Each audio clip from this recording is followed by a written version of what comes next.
Labas vakaras dar kartą. Iš karto atsiprašysiu už pašalinius garsus. Šiandien dirbu iš namų. Jau ruošiuosi grįžinėti į Lietuvą. Ir greičiausiai, kad Lietuvoje praleisiu kelis mėnesius, galbūt iki vasaros. Tai pas mane čia irgi tokių pokyčių vyksta. Dėl to iš namų planavau neįrašinėti šitos pamokos dėl to, kad šiandien mes jau pradedam kursą skaitmeniniai pinigai. Čia yra visiškai atskiras kursas universitetinio lygio, 12 savaičių mokymai bendrai suprasti apie tai, kaip viskas vyksta. Kadangi su universitetu dar derinam ir laukiam leidimo, kad galėtume išversti viską į lietuvių kalbą, tai dar nenorėjau rašinėti dėl to, kad šiandien naudosiu universitetinės skaidrės ir jos bus anglų kalba, bet pagal tai papasakosim. Tai iš principo visi, kurie dalyvaus šituose mokymuose, juos bus galima bet kada savo laiku praeiti, bet egzaminuosim ir tie, kurie praeis egzaminą, sakykim taip, gaus Lithuanian Crypto Trust asociacijos patvirtintą sertifikatą. Manau, kad greitų metų pasidarys įdomu žmonėm. Vat, apie blokų grandinės, skaitmeninius pinigus, patį Web3 ir ypatingai įmonės pradės domėtis. Tai jeigu kartais dirba samdomą darbą, jau šitas popieriukas jums turės tam tikro svorio. Tai gerai, tada aš iš karto pasidalinau ir bandau pasijungti.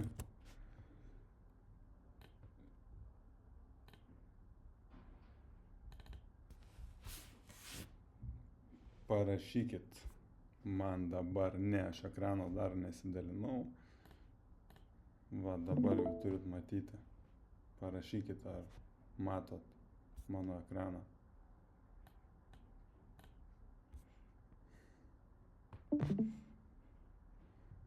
Puiku.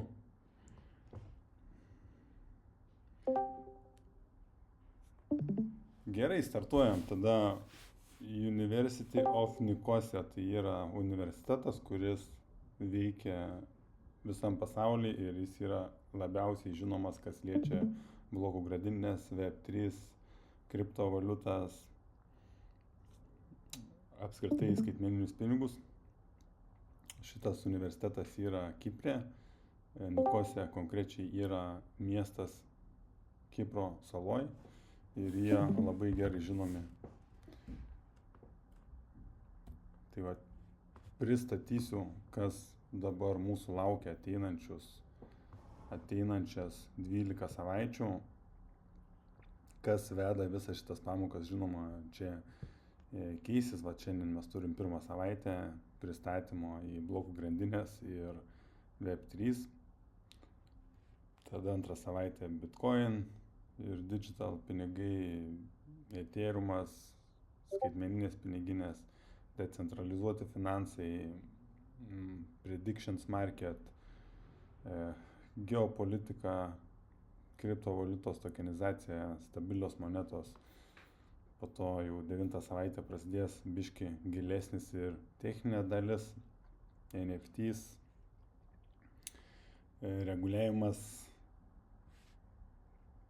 advanced topics, Web3 ir tada dirbtinis intelektas, blokų grandinės, ateitis visų. Tai šiandien mes kalbėsim konkrečiai apie blokų grandinę ir Web3, kas tai yra. Tai sesijos gale suprasit pagrindinius Web3 principus, įskaitant ir decentralizaciją ir nereikalaujančią pasitikėjimo sistemą. Tai reiškia, kad bet kažkokių trečių asmenų, blokų grandinė veikia taip, kad jie galima pasitikėti be kažkokių trečių asmenų ar autoritorijos. Tai reiškia, bet pavyzdys centrinių bankų ir panašiai. Galėsit lengvai atskirti, kas yra centralizuoti tos sistemos ir decentralizuotos sistemos, paaiškinti pagrindinės 3 pinigų funkcijas. Tai reiškia gebėjimą keistis, gebėjimą pirkti ir vertės vienetus, kaip pinigai išlaiko vertę. Išanalizuosim labai paviršutiniškai Bitcoiną ir Ethereumą, pagrindinės jų rolios ir kaip jos evoliucionuoja ir pagrindinius skirtumus. Tada čia apie centralizaciją ir decentralizaciją jau užsiminiau ir apie skaitmeninius finansus ir jų visą ekosistemą. Tada duosiu palyginimus, kas yra Proof of Work ir Proof of Stake protokolai, kurie apsaugo blokų grandinės visą tinklą.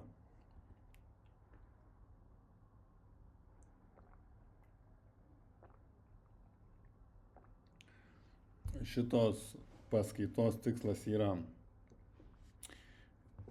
nukreipti jūs ir apskritai požiūrį į decentralizuotą pasaulį, supažindinti su pinigų funkcija,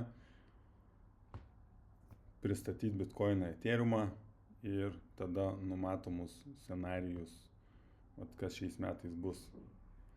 Ir pateiksim daugiau medžiagos pasiskaitimui. Tai pirma tema yra žengia mes į decentralizuotą pasaulį.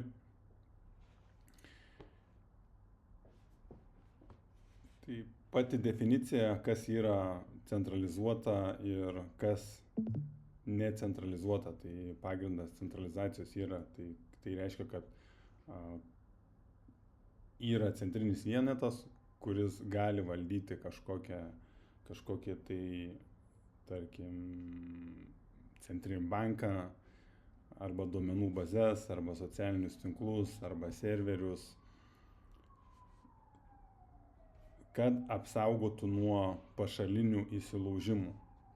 Tai va, pagrindiniai pavyzdžiai tai yra bankai, tai jie kontroliuoja finansus ir visus pavedimus, mūsų banko sąskaitas ir paskolas, kreditus.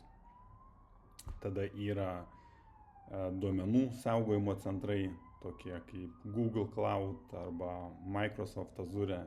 Tada yra registrų centrai, kurie palaiko visus duomenis, teisingus duomenis, kam priklauso, tarkim, nekilnojamas turtas ir panašiai, arba kitos valstybinės centrinės duomenų bazės. Ir žinoma, tada socialinės medijos platformos. Jų sistema leidžia jiem moderuoti turinį, kontroliuoti naudotojų duomenis ir parduoti mūsų duomenis, monetizuoti mūsų duomenis ir pasipelnyti iš to. Tai čia yra centralizuoti tinklai, tai kaip ir viskas turi privalumų ir trūkumų. Mes kaip visuomenė iki dabar neturim geresnės sistemos. Tai yra Web3, neturėjom iki dabar, dėl to pasitikėjom tokiam įstaigom kaip registrų centrai, bankai, socialinės medijos platformos. Tai pagrindiniai bruožai tai yra efektyvumas, reiškia jie greičiau gali priimti sprendimus, nukreipti savo išteklius, tada pasitikėjimas. Tada, kad negali būti tokių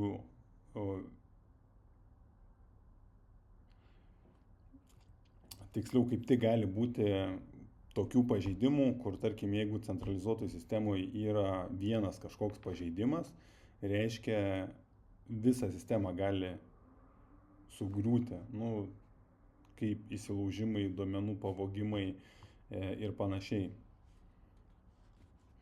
Ir žinoma, reguliavimas visas ir politinė įtaką. Tai reiškia, kad valstybė ar korporacijos gali paveikti šitų didžiųjų kompanijų eigą su savo įstatymais ir reguliavimu. Dabar rizikos, kokios yra centralizuotų sistemų. Tai visi naudotojai turi pasitikėti ir būti priklausomi nuo centralizuotų sistemų. Tarkim, yra buvo tokių atvejų, kaip ir minėjau prieš tai, kad kažkas daro sukčiavimus, kas yra susiję su duomenimis, korupcija, keičia duomenis ir žalą patiria naudotojai. Tai reiškia, jeigu mes turim kažkokį įsilaužimą, arba iš vidaus, arba iš išorės, visada žalą patiria naudotojai dėl to, kad naudotojai laiko savo duomenis ten. Toliau, tarkim, pati kontrolė ir stebėjimas, sekimas. Tai įsivaizduokit centrinės platformos, centralizuotos platformos, kai bankai gali limituoti mūsų finansinės paslaugas. Pavyzdys, norim išsiimti pinigų ir dabar paskutinius kelius metus labai stipriai tas vyksta, jeigu norim išsiimti pinigų, nueiti banką ir paprašyti 10 000 eurų išsiimti grinais nebėra taip paprasta. Jie klausia, kur mes dėsim tos pinigus, reikia užpildyti formas, dar kartais reikia su vadybininku banko paskirti susitikimą jam, užsakyti netgi pinigus, nes bankai nebeturi grinųjų pinigų vietoj. Tai reiškia, kad stebi mus ir kontroliuoja, kaip juda mūsų pinigai. Žinoma, tada yra pats saugumas. Yra buvo tokių atvejų, kaip 2017 metais Equifax buvo 147 milijonų žmonių duomenys realiai pavogti. Tai nėra gerai ir čia gaunasi vien dėl to, kad yra centralizuota sistema. Mes pereisim po to ir papasakos apie tai, kas yra decentralizuota sistema, bet dabar kalbam apie centralizuotos sistemos riziką. Tada jau minėjau anksčiau, kad užtenka vienam įsilaužti vieną serverį, vieną duomenų bazę ir reiškia, kad gali viską suklastoti, įtakoti, paimti mūsų duomenis ir panašiai. Tai aišku, tada yra sisteminė rizika, kad didžiulės centralizuotos organizacijos laiko daug daugiau galios su savo skaitmeninė infrastruktūra.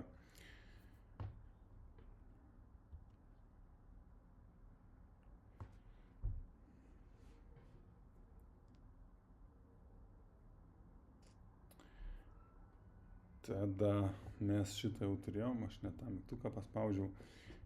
Tai dabar mes pakalbėkime apie Web 1, Web 2 ir Web 3. Tai tarp 90-ųjų ir 2005 metų atsirado Web 1. Tai reiškia, kad mes galėjom jau įsijungti kompiuterius, skaityti duomenis, kažkas kitas, tik tam tikros įstaigos galėjo kelti duomenis į ten, bet praktiškai mes galėjom tiesiog atsidaryti kompą, žiūrėti ekraną ir skaityti į Web 1 tinklą sukeltus duomenis. Jau turėjom tą pirmąjį vadinamą internetą, tai tie duomenys buvo tiesiog statiniai, puslapiai, protokolai, elektroniniai paštai.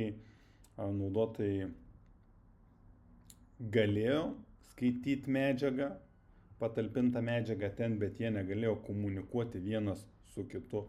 Ir Web 2 tai yra, kai atsirado 2020 metais tam tarpe, tai jį išprovokavo konkrečiai socialinės medijos platformos, nes nuo socialinės medijos platformų mes pradėjom galėti komunikuoti vienas su kitu. Tai reiškia įkelti nuotraukas, vaizdo medžiagas ir taip toliau.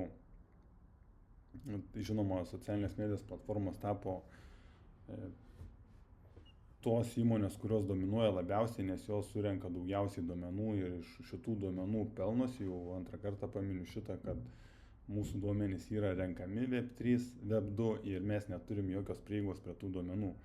Praktiškai jie mums nepriklauso, kaip ir gaunam naudotis Google, Facebook'u nemokamai, bet nėra tokio dalyko kaip nemokamai, mes atiduodam jiems savo duomenis ir jie tos duomenis parduoda.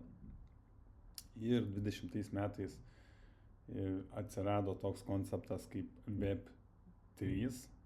Pagaliau supratom, kaip blokų grandinės technologiją galima išnaudoti ne tik kriptovaliutai, bet praktiškai visus duomenis galim, ir turtą, ir duomenis mes galim kelti į blokų grandinę. Ir pradėjo formuotis visiškai naujos ekosistemos, tokios kaip DeFi, NFTs, DAOs. Tai DeFi reiškia Decentralized Finance, reiškia decentralizuoti finansai. Mes galim skolintis pinigus, užstatyti, uždirbinėti pinigus visiškai be jokių kitų žmonių įsikišimo, be bankų ar kažkokių tarpininkų. NFTs tai atsirado, tai reiškia Non-Fungible Tokens, skaitmeninis menas.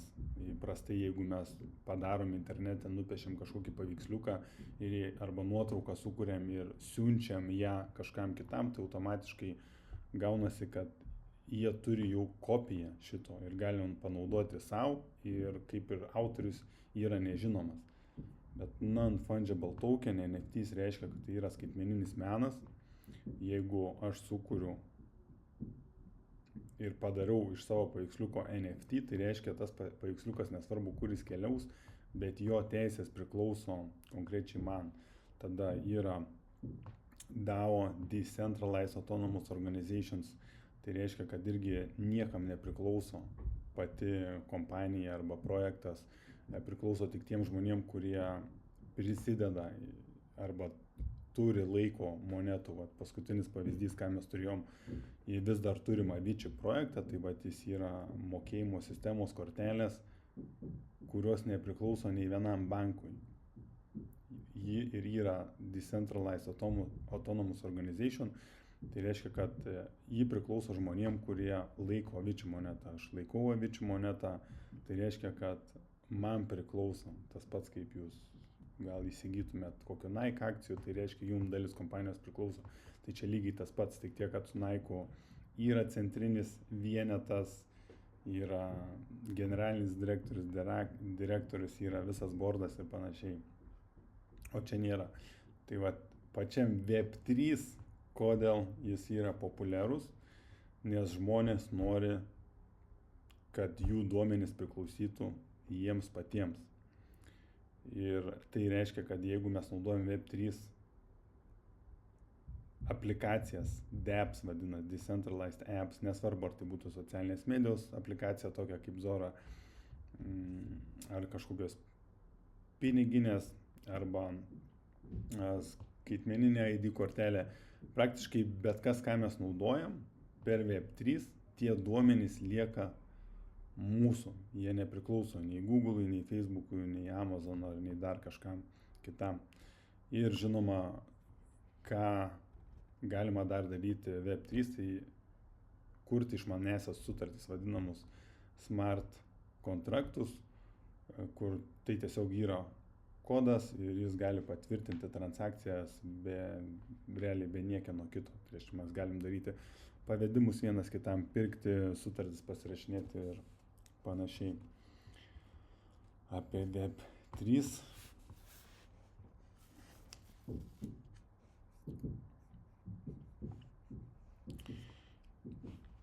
Tai Web3 pagrindiniai principai reiškia, nereikia visiškai niekieno leidimo, kad mes turėtume prieigą prie Web3. Tai reiškia, kad bet kas gali prisijungti į Web3 ir kurti ten appus, tarkim, kokius jūs tai pageidaujate. Dabar šiuo metu, jeigu norim sukurti appą, turi Google Play patvirtinti, Apple turi patvirtinti, turi atitikti tam tikrus kriterijus, o mes prisijungę į Web3 tinklą, mes galim kurti ten ką norim ir niekam nereikia nieko to patvirtinti. Kodėl tai yra svarbu? Dėl to, kad jeigu niekas nepatvirtina, reiškia visi nuopelnai, ką mes sukūrėme Web3 priklauso mum. Tai aišku, tada yra decentralizacija, nėra visiškai nei vieno žmogaus, kuris galėtų pareguliuoti. Tada pavedimai, kurie yra 100% patikimi, tada yra skaidrumas, tada, kaip ir minėjau, pagrindinis akcentas gal žmonėm yra tas, kad jum priklauso jūsų duomenis.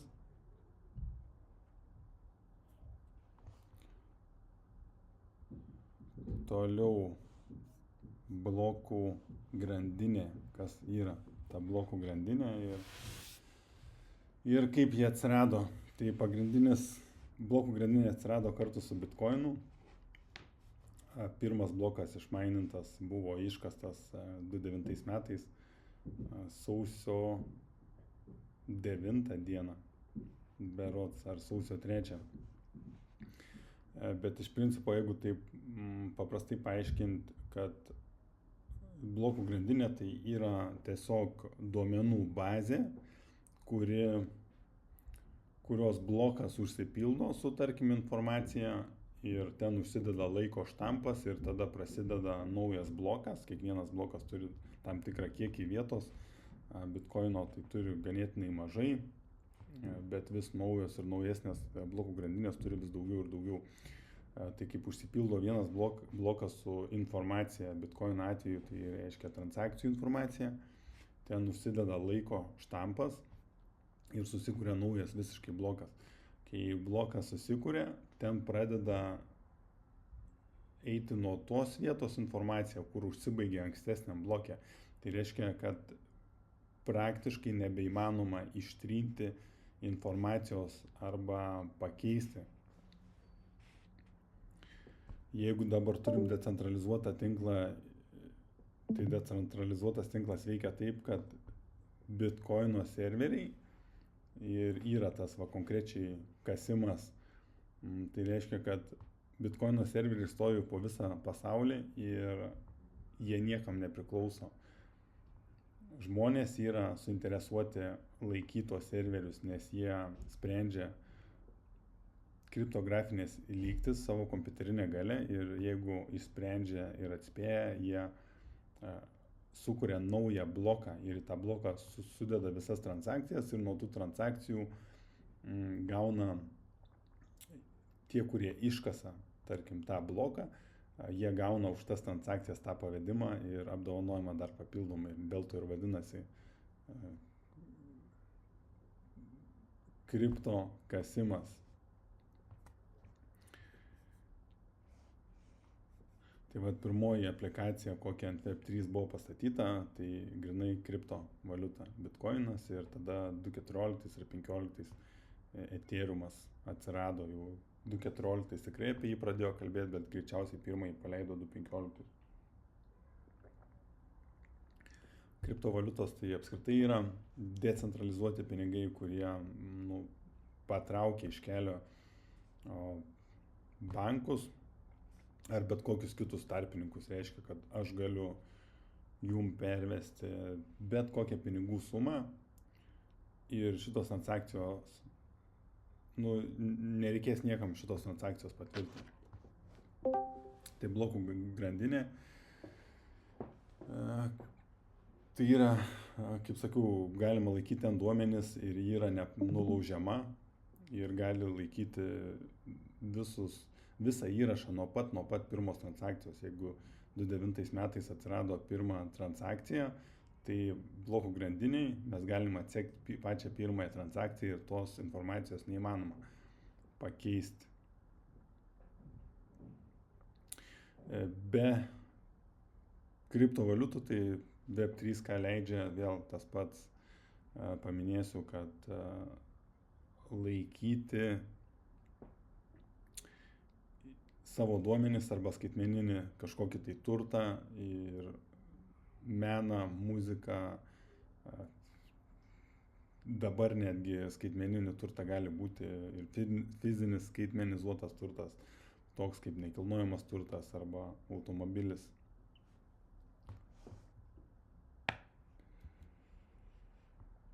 Dabar pakalbėkim apie pinigų funkcionalumą. Tai reikia būtinai apie tai kalbėti, jeigu mes norim suprasti kriptovaliutą, reikia pakalbėti apie, nes kriptovaliuta kaip ir yra pinigai. Tai vis tiek yra vertės vienetas, kurį mes naudojam ir jis turi vertę bendrų susitarimų. Tai norint suprasti, reikėtų pažiūrėti ir apie pinigus. Tai trumpa pinigų istorija. Tai auksas, sidabras, druska, netgi paskui tik tai popierinis standartas atsirado, kiek atsimenu, Kinijoje, tada aukso standartas, tada atsirado valstybės kuriami fiatiniai pinigai, tai reiškia tiesiog popierius, kuris neturi jokios kitos vertės, tik tai pasitikėjimą, nes iš principo Niksonas 73 metais nuėmė dolerį nuo aukso standartą ir po to kitos valstybės pasiekė to pačiu pavyzdžiu, tai praktiškai mūsų tas popierius, netgi tą patį eurą, kurį mes nešiojamės, tai ten yra tik tai popieriaus lapelis ir ant jo yra užrašyti skaičiai, praktiškai jis neturi jokios vertės, tai yra tik tai susitarimas. Tada atėjo skaitmeniniai pinigai, bankas gali tiesiog prispausdinti ekstra pinigų, net nebespausdina fizinio, tiesiog centralizuotas Europos centrinis bankas atsidaro savo duomenų bazę, serverį, kompiuterį, prispaudo nulių kiek reikia ir susikuria papildomi pinigai ekonomikai, kurie nėra paremti visiškai nieko, netgi tuo pačiu popieriu net nebėra paremti. Ir žinoma, nuo 2009 metų mes turim kriptovaliutą. Tai yra kriptografiškai apsaugota valiuta, kuri naudojasi decentralizuotu tinklu. Tai pagrindinis klausimas būtų, ar bitkoinas arba kitos kriptos valiutos gali užpildyti pinigų funkcionalumą. Ar gali būti geresnė alternatyva negu dabar esami pinigai. Ir pagrindinės 3 funkcijos, tai yra galėjimas keisti, reiškia pirkti, parduoti, ir tada vienetai, tai unit of accounts, tai vienetų yra, nes mes turim ir 1 eurą, ir 5 eurus, ir 10 eurų, ir 20, patys atspausdinam, prikuriam tos nominatus ir banknotus. Tada medium of exchange, tai mes galim mainytis su žmonėm, pirkti produktus, paslaugas ir panašiai. Ir tada yra išsaugoma vertė. Tai pirmas, antras, viskas gerai su fiatinė valiuta yra, bet vertės išsaugojimas mūsų ekonomika yra taip sukurta, kad viskas yra paremta skolomis ir norint kompensuoti skolas reikia spausdinti papildomus pinigus, tai reiškia, kad vertė atsiskiedžia ir mes turim pinigų nuvertėjimą, dar kitaip sakant, infliaciją. Tai nei vieni pinigai arba pinigų sistemos nėra tobulos, vienos turi vienokių privalumų, kitos kitokių, ir būtent kriptovaliuta irgi turi tam tikrus privalumus, bet turi ir tam tikrus trūkumus. 100% tikrai nėra dar išspręsta viskas ir nesam radę to didžiausio sprendimo. Tai panalizuokim dabar šiek tiek. Medium of exchange aš jau kalbėjau, tai reiškia, kad galim keisti ir fasilituoti prekybą, tiesiog pirkti produktus ir paslaugas. Tai realiai praktiškai visuose ekonomikose arba moderniuose šalyse mes turim tą savo valiutą arba kažkokios jau sąjungos valiutą ir naudojam ją kaip barteriais. Perkam daiktus, paslaugas ir keičiam. Tai kaip ir viskas gerai.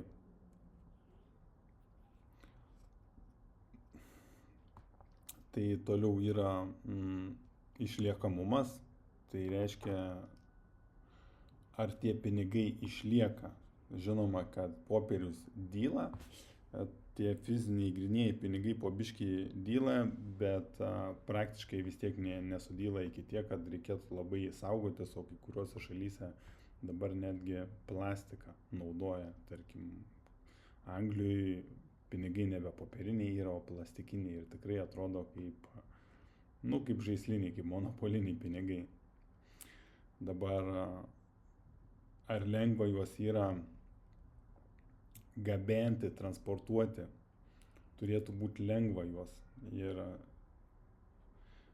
skaitmeniniai pavedimai yra daug greitesni, lengvesni, netgi ir su tais pačiais bankais mes galim daryti pavedimus, kurie įvyksta iš karto mygtuko paspaudimu. Bet jeigu norėtume didesnę sumą pervesti arba pergabenti fiziškai, jau būtų nepatogu. Tai pirmas dalykas yra tokie dalykai, kad limitas, kiek galima įvežti, išvežti iš šalies, jeigu mes kalbam apie kitas instancijas. Ir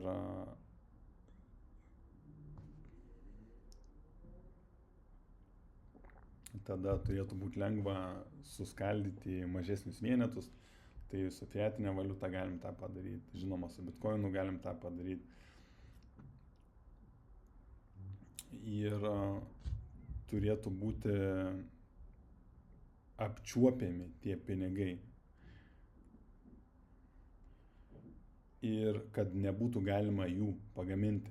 Tai va, tarkim, fiatiniai pinigai yra padirbinėjami, kas liečia kriptovaliutą, bitkoiną neįmanoma jo padirbti, neįmanoma. Tiesiog antro bitkoino arba daugiau jų sukurti neįmanoma. Tai jis turi čia didelį pranašumą ir tas sukuria defliacinį mechanizmą, nes jeigu masinė adaptacija daugės, šiuo metu pasaulyje apie 7% žmonių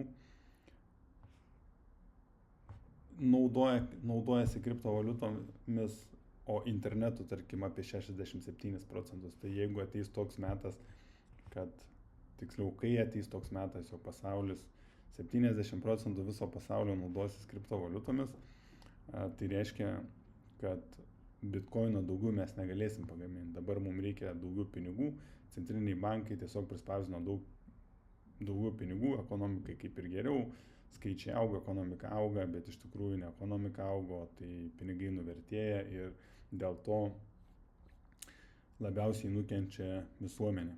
Ne bankai, o visuomenė. Tai pats bitkoinas daugiausiai turi trikdžių, nes nėra jo dar kaip apibrėžti, jis neturi sienų, kaip ir internetas, ir nėra dar aiškiai apibrėžta, kaip jį naudoti, kaip buhalteriją tvarkyti ir panašiai. Ir žinoma, volatilumas, jo kaina gali labai stipriai ir greitai kilti arba kristi netgi per 30% per dieną. Yra buvo tokių atvejų, kad nukrenta.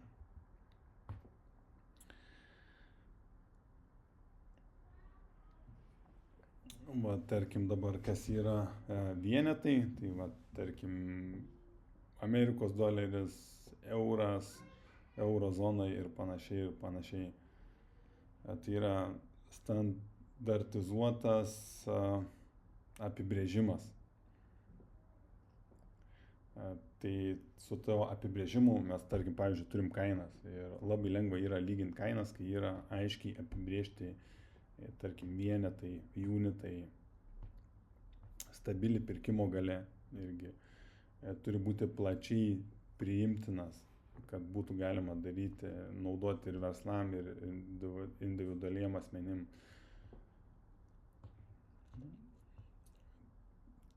Tai su fiatinė valiuta viskas čia yra gerai, mes tą turim ir čia yra jos privalumas, bet tarkim su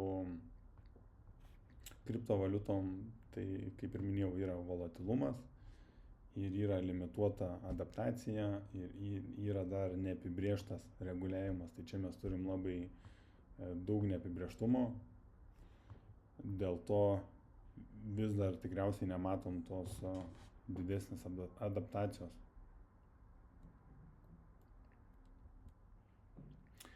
Dabar vertės vienetas. Tai va šitoj vietoje kriptovaliuta yra stipriausia, dėl to, kad, kaip ir minėjau, fiatinė valiuta nuvertėja ir esame matę netgi savo laikų istorijoje, kaip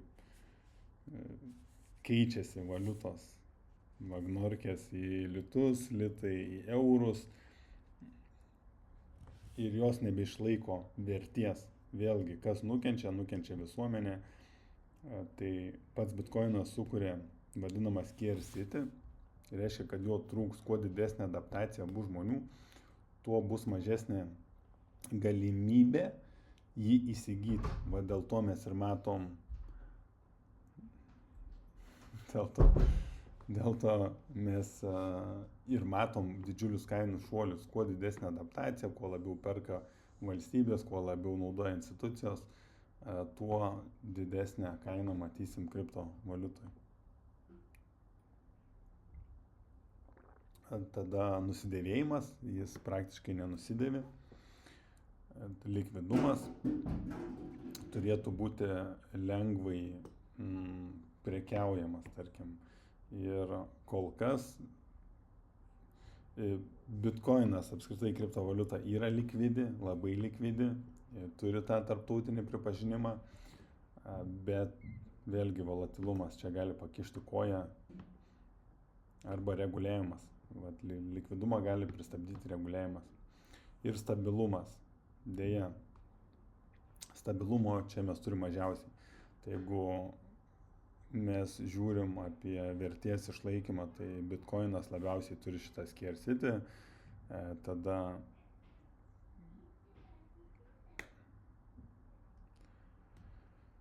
likvidumą tai fiatinė valiuta, nes fiatinė valiuta bet kur mes galim pasinaudoti, parduotuvėje, viešbučiai, paslaugos, bankai, visur. O stabilumą daugiausiai duoda nekilnojamas turtas. Čia kaip pavyzdys yra. Pats bitkoinas yra vadinamas kaip skaitmeniniu auksu, vien dėl to, kad jo kiekis yra fiksuotas ir tai yra decentralizuota. Paminėsiu, jo negalima sukurti daugiau. Neįmanoma.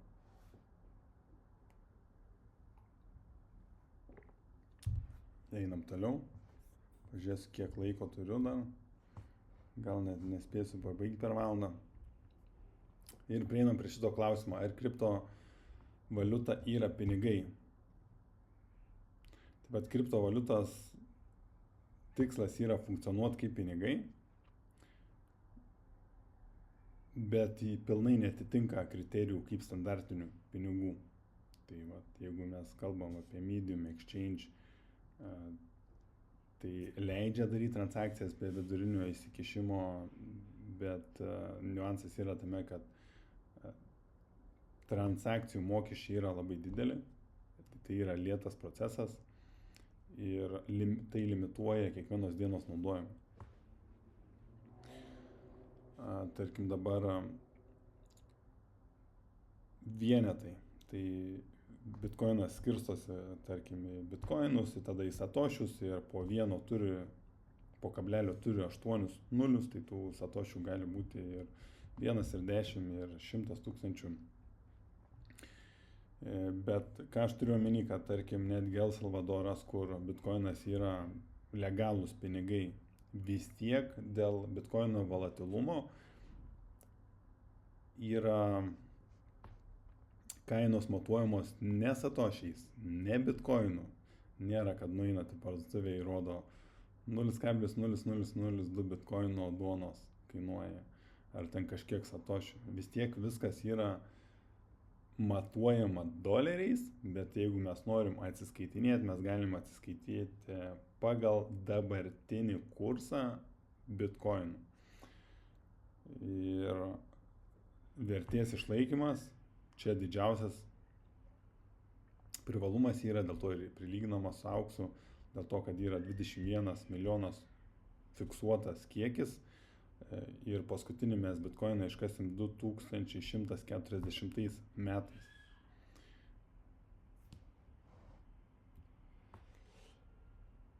Ar kriptovaliutos gali tapti plačiai pritaikyta visuomeniai? Tai didžiausi iššūkiai.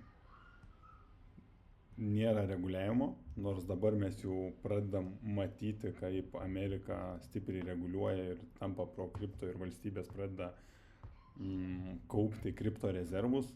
Tai tokios šalis kaip Butanas, El Salvadoras, netgi Lenkija. Ir valstybėm, kas valstybės gąsdina labiausiai, tai yra pinigų plovimas, suprantama, nes kol kas dar nėra kaip siekti 100% reguliuoti ir panašiai. Dabar institucinės adaptacijos, tai mes jau turim Bitcoin ETF-us. ETF-ai tai yra Exchange Trading Funds, tai reiškia, kad mes galime investuoti kriptovaliutas per fondus, tiesiog pirkti vadinamus ETF-us ir žinoma korporacijos irgi laiko.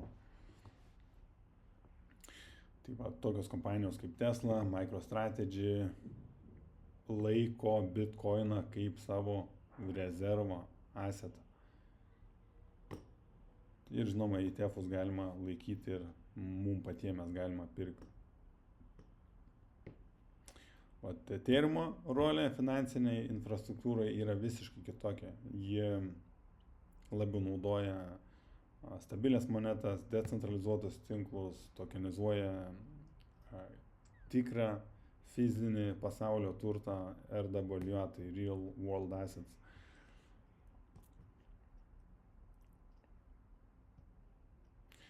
Tai va, pilna decentralizacija nėra gerai, nes nėra kas prižiūri ir gali šitą tinklą arba kriptovaliutas naudoti nelegaliom veiklom. To labiausiai bijo valstybės.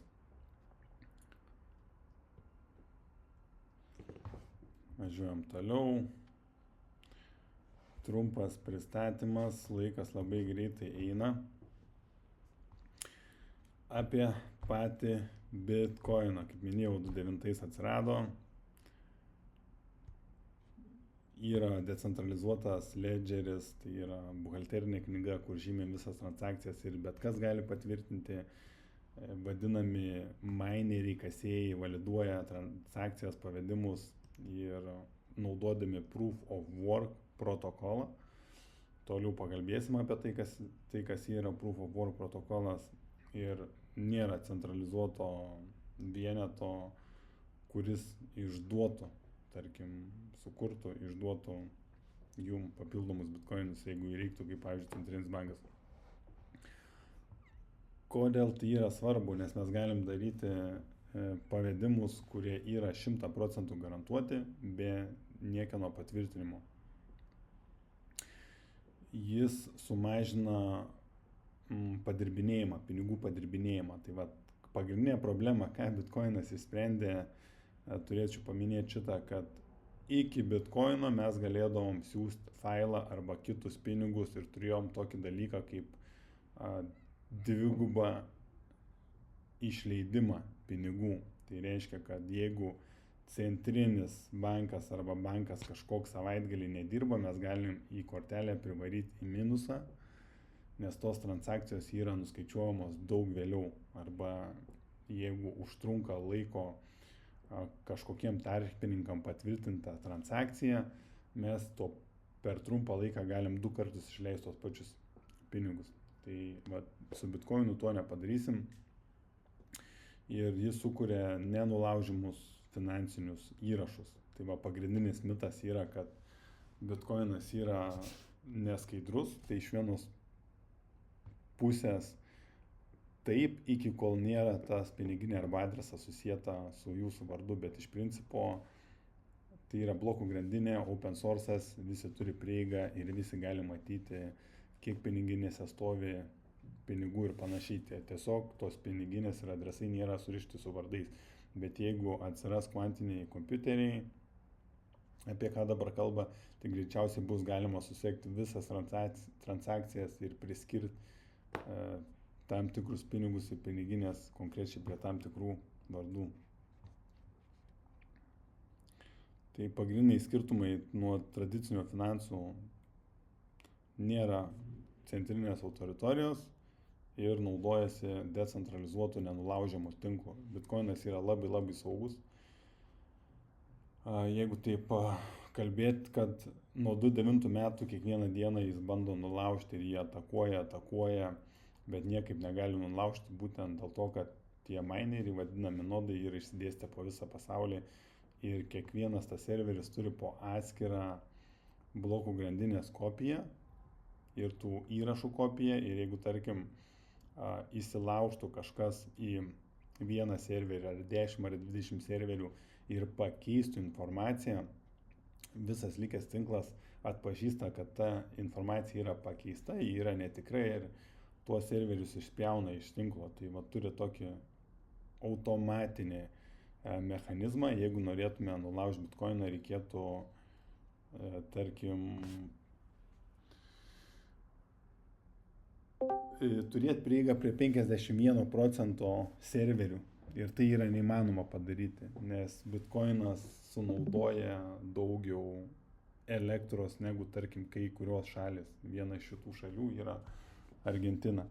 Tai mes turim 21 milijoną koinų, kas 4 metus dvigubai sumažėja, kiek mes iškasam su kiekvienu bloku monetų, vadinasi šitas mechanizmas halvingas. Tai mes galim numatyti laikė pagal algoritmą, kad ir kiek tų bitkoinų turėsim. Ir kaip minėjau, paskutinis bus iškastas 2140 metais, tai yra defliacinis mechanizmas ir nėra visiškai centrinio jokio vieneto, lyginant su fiatiniam valiutom. Tai bitkoinas yra fiksuotas ir negalima jo padidinti, o centrinio banko pinigus galima spausdinti. Ir manau, kad šiais metais Europos centrinis bankas vėl pradės kiekybinį skatinimą ir pradės spausdinti pinigus. Beyond Bitcoin, tai reiškia virš Bitcoino yra 1 valandos garso įrašas audio knygos, čia Discord'e irgi patalpinęs esu, pasiklausykit, labai įdomių apie tą Ethereum susikūrimą. Tai įsivaizduokit, suprato IT bendruomenė, kad yra kriptovaliuta, įsprendžia dvigubą blokų grandinę, įsprendžia dvigubo išleidimo problemą, viskas yra skaidru, nenulaužiama, decentralizuota, wow, bet IT bendruomenė suprato, kad o jeigu panaudojus blokų grandinę kitiems dalykams, kaip išmaniem kontraktam, kaip decentralizuotam appam ir panašiai. Ethereum'as, kai susikūrė, irgi naudoja Proof of Work mechanizmą. Proof of Work tai reiškia work žodis, reiškia dirba. Kompiuterinė galia turi dirbti. Aš nusiperku kompiuterinės galės, plokščių ir kasu tą kriptovaliutą, tarkim. Naudoja elektrą ir kasu. Ir šitas mechanizmas reikalauja, dabar jau jis yra primityvus, yra ir daugiau skirtingų šitų protokolų, kurie apsaugo tinklus, užtvirtina tinklų saugumą, bet pagrindiniai du yra Proof of Work ir Proof of Stake. Ir pirmasis buvo Proof of Work ir Bitcoinas toks ir liko, o Ethereum'as 22 metais pakeitė Proof of Work protokolą į Proof of Stake. Tai reiškia, kad nebereikia kompiuterinės galės, jeigu aš noriu patvirtinti transakcijas, reiškia kasti kriptovaliutą Ethereum'o. Aš galiu turėti tiesiog Ethereum'o, jų pasteikinti, užstatyti ir mano tie Ethereum'ai kasa papildomą kriptovaliutą, reiškia patvirtina transakcijas. Visiškai du skirtingi protokolai, tai sprendė šitos energijos naudojimo problemą ir Proof of Stake protokolas yra daug efektyvesnis, kas liečia pačios elektros naudojimą. Mažiausiai reikia turėti berods 32 Ethereumus, jeigu norim mes patvirtinti transakcijas ir jungtis tą tinklą.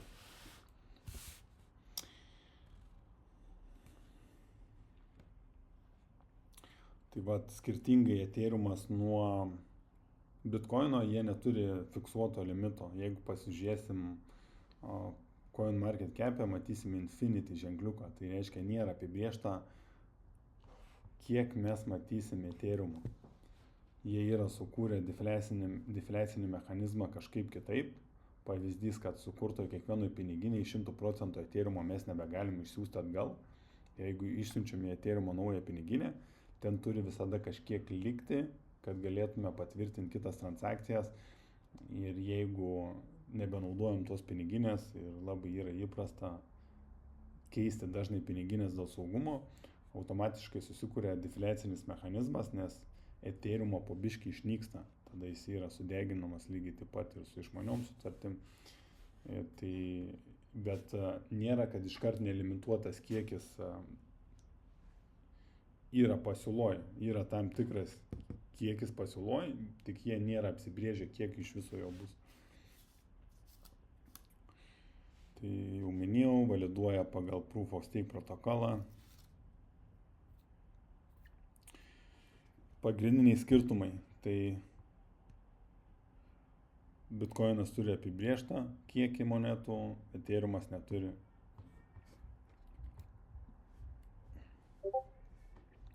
Konsensus algoritmai, kurie apsaugo decentralizuotus tinklus, tai apie šitą jau kalbėjau. Proof of Work ir Proof of Stake, du pagrindiniai. Ethereumas pasivadino Ethereum 2.0 vien dėl to, kad pakeitė savo Proof of Stake iš Proof of Work į Proof of Stake algoritmą.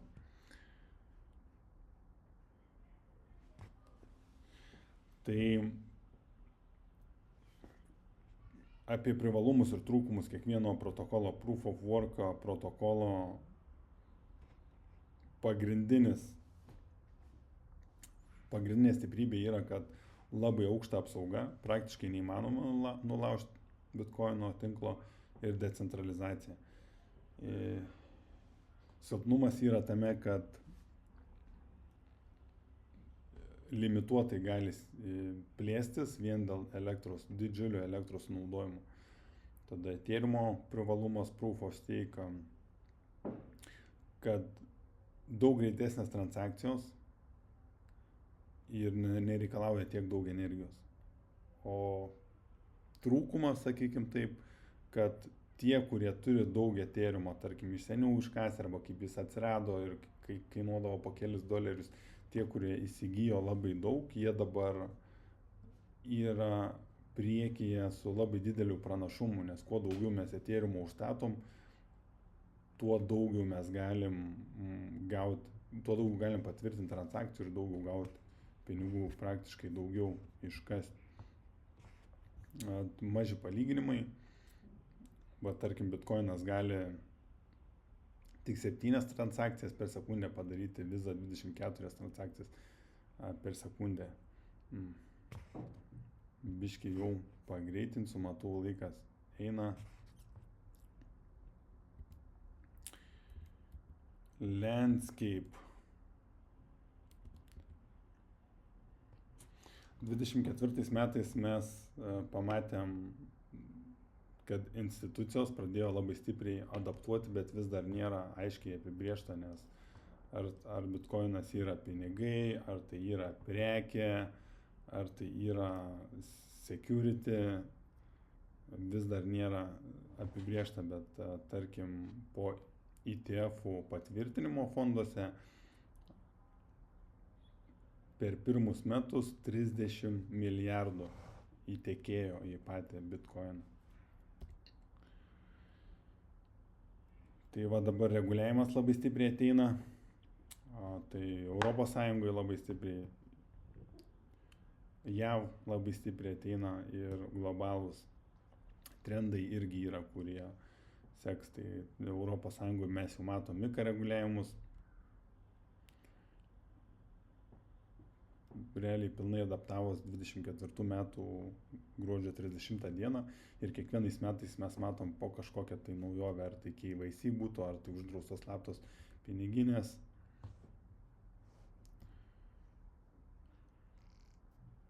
Tai dabartinis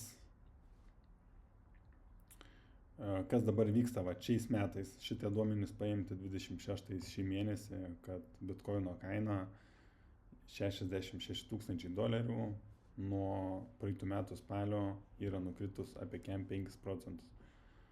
Marketo kapitalas $1,5 trilijono, didžiausia valiuta. Tada apskritai viso kriptovaliutos rinka yra 2,26 trilijono, tai reiškia bitkoino dominavimas 58%, aišku yra 3,8 trilijono nukritimas nuo piko, tai mes siekiam vienu metu, įsivaizduojat, beveik 6 trilijonus. Tai ir aktyvūs bitkoino adresai, čia yra 600 tūkstančių aktyvių bitcoin adresų, kurie veikia kiekvieną dieną. Tai dabar apibendrinant,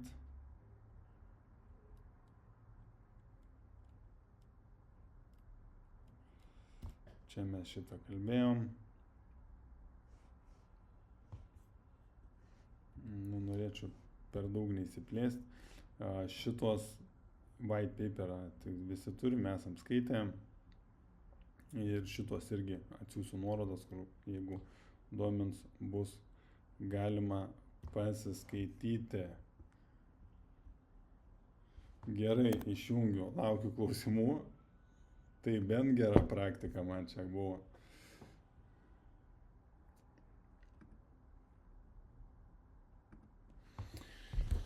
Labai geras klausimas, Elvi. Jis negali nuvertėti vien dėl to, kad jo bus stygius, yra kas kalba iš viso Michael Saylor, atrodo, tai MicroStrategy generalinis direktorius ir šito judėjimo įkūrėjas, kad 10-15 metų nuo dabar gali net 13 milijonų bitkoino kaina būti. Nes turėkite omeny, kad bitkoinas yra tik tai vienas. Per 15 metų neatsirado Bitcoin 2.0.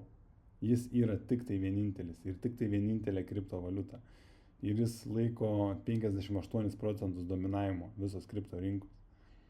Tai kitos kriptovaliutos net neturi realiai to matavimo su fiatinė valiuta. Tai reiškia, kad jo kaina yra poros tik tai su Bitcoin arba su Ethereum arba su kitom to valiutom. Tai tikrai ne, aš visai bandau sugalvoti loginių paaiškinimų, kaip galėtų, tarkim, bitkoinas išnykti ir nematau visiškai jokio paaiškinimo. Nesakau, antras neatsirado, nei vienas finansinis instrumentas visų laikų istorijų, kuris jau perlipo 2 trilijonus marketo kapitalizaciją, nėra sugriuvęs. Ar tai būtų akcijos, ar birža, ar patys tie pinigai, ar vertybiniai popieriai, jau kai peržengia tokią ribą, nebesugriūna. Tai reiškia, kad bitkoinas gali išnykti tik tada, kai internetas išnyks. Internetas gali išnykti tik tada, jeigu nebeturėsime elektros. Ir tai yra tokių kalbų, kad nodai jau skraido mūsų aplink Žemę atmosferoje ir automatiškai pasikrauna iš saulės energijos ir kasa tą kriptovaliutą. Aišku, ta informacija nėra patvirtinta, bet esu skaitęs tokių straipsnių, ar ten yra tiesa ar netiesa, negaliu atsakyti. Bet kad bus ir neišnyks, tai 100%. Laukiu daugiau klausimų.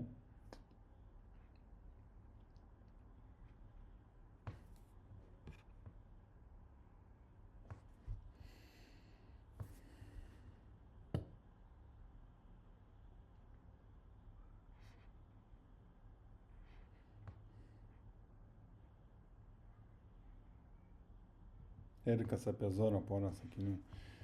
Tai kaip ir minėjau anksčiau, Erikai nebuvai labai aktyvus. Zora turi vieną didžiulę problemą, kurios negali spręsti. Nėra masinės adaptacijos, kad ir vyksta dėrybos su įžymybėm, niekas neina į Zorą, nes iš išorės bet kas gali pirkti tas monetas ir kurie pirmieji sugeba susipirkti ir investuoti į naujas paskyras, įžymybių, tarkim, paskyras.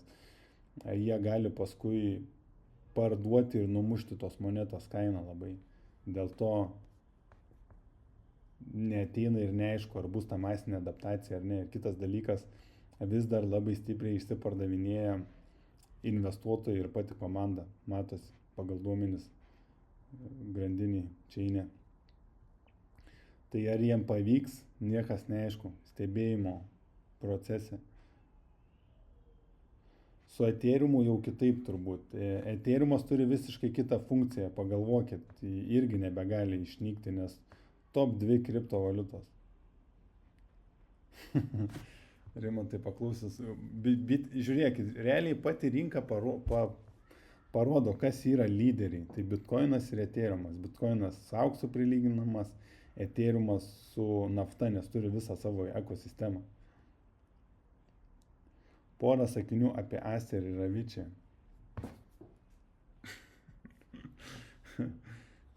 Tai Asteriui reiks laukti, Avicii irgi laukiam. Šiaip Avicii veikia, viskas gerai. Tai viskas į temą, Giedriau. Veikia, viskas gerai, vis dar naudoju kiekvieną savaitę tą kripto kortelę, jokių problemų nėra. Bet nėra rinkoje palankios sąlygos. Dabar tiesiog ir viskas. Aš vis dar laukiu to dugno ir dabar, jeigu parašysit čia norimų monetų analizė, yra, matot ekraną, tai mūsų kolega dabar padaro, čia apie Ziliką darė, apie Hedera darė, tai apie pagal EMA34 šitą indikatorių, atsiprašau, tai galima parašyti jam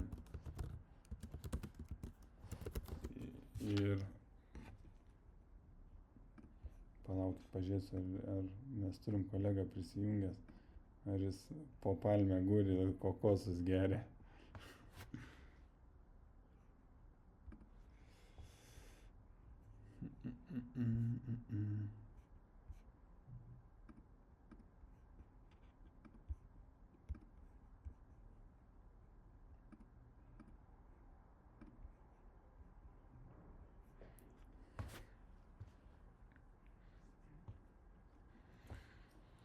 Aš tai Asterio neturiu, Giedrių, turiu tik tai Avicii.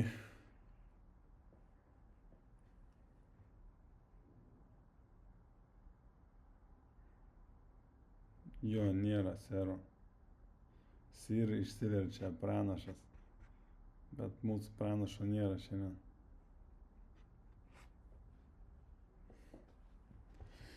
Ir dabar aš gal nustoju rašinėti ir dar neatsijunkit, pabendrausim, noriu pasidalinti informaciją.